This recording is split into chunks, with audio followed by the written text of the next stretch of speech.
We see a man on a huge white horse climbing a mountain. The horse looks wild and powerful. Its legs are raised in the air, its eyes are wide, and his tail flies in the wind. But the rider looks completely calm next to that storm. He sits straight on the horse, wrapped in a large cloak that twists dramatically behind him.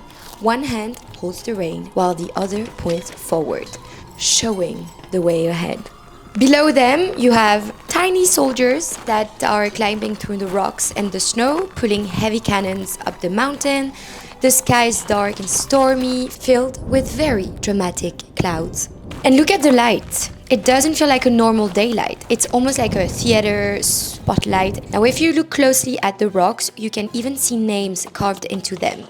So this painting was made by Jacques Louis David in 1801 and it's called Napoleon Crossing the Alps. This was before the Marengo War in Italy because France was at war with Austria in 1800s. Now Napoleon understood the power of images and he knew that David could turn a victory into a myth, just like what popes used to do with Michelangelo and Raphael. However, this painting was made to represent the victory but not the real life situation because trust me, Napoleon did not cross the Alps on this fiery horse, he actually crossed it on a mule on a very narrow pathway.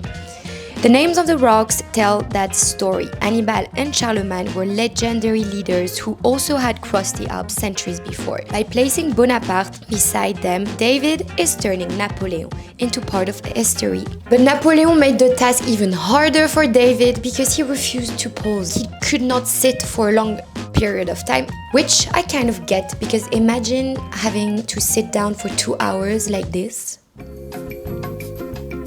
Like for 2 hours. I could not do this. I'm with Napoleon on that one.